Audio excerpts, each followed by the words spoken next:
आ आ आई. Yes. ब ब बदक. क क कणीदार. ख ख खमंग.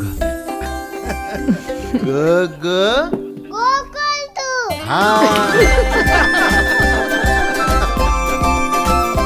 अगदी घरच्यासारखं.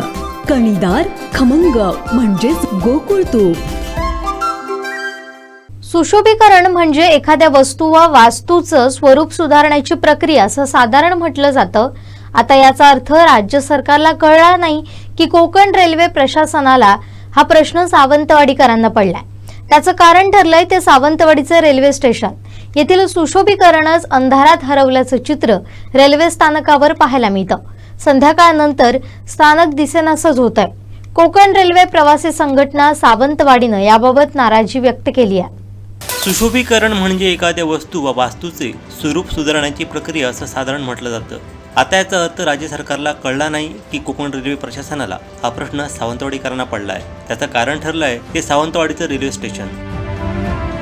येथील सुशोभीकरणच अंधारात हरवल्याचं चित्र रेल्वे स्थानकावरती पाहायला मिळत आहे. सायंकाळनंतर स्थानक दिसेनासं होत आहे. कोकण रेल्वे प्रवासी संघटना सावंतवाडीने याबाबत नाराजी व्यक्त केली आहे. पालकमंत्री रवींद्र चव्हाण यांच्या संकल्पनेतून कोकणातील रेल्वे स्थानकांचा कायापालट करण्यात आला. कोट्यवधी रुपये खर्च करून या थांब्यांचा कायापालट करण्यात आला. त्यामुळे ही रेल्वे स्टेशन चक्क विमानतळासारखी दिसू लागली. मात्र सायंकाळनंतर सावंतवाडी रेल्वे स्थानकावरील लाईट मालवल्या जात आहेत. त्यामुळे शासनानं कोट्यवधी रुपये खर्च करून तयार केलेले सुशोभीकरण अंधारात जात आहे. कमी केलेल्या रेल्वे व येथे थांबणाऱ्या कमी गाड्या हेच यामागचं मुख्य कारण आहे. त्यामुळे रेल्वे टर्मिनस म्हणून ज्याचं भूमिपूजन केलं गेलं ते सावंतवाडी स्थानक अंधारात साचपडत आहे ही शोकांकिका आहे. तर कोट्यवधींचा खर्च हा यासाठीच केला होता का असा एक प्रश्न या निमित्ताने उपस्थित राहतोय. यावेळी कोकण रेल्वे प्रवासी संघटनेचे संपर्क प्रमुख भूषण बांदिवडेकर यांनी तीव्र संताप व्यक्त केला आहे. ते म्हणाले, अशाच अंधाराचा फायदा घेत 2018ला सावंतवाडी स्थानक अर्थात रेल्वे टर्मिनस येथे बलात्काराची दुर्दैवी घटना घडली होती. त्याचबरोबर अपघाताची घटना घडल्यात. सुशोभीकरणावरती शासनाचा कोट्यवधी रुपयांचा खर्च करण्यात आला.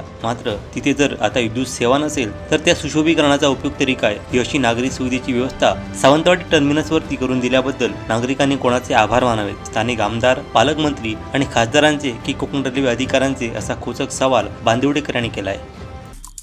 आमचे दिवसभरातले सर्व अपडेट्स, ताज्या घडामोडी आणि थेट लाईव्ह पाहण्यासाठी सबस्क्राईब करा, लाईक करा कोकणचं नंबर 1 महा चॅनल कोकणसाद लाईव्हचं YouTube चॅनल.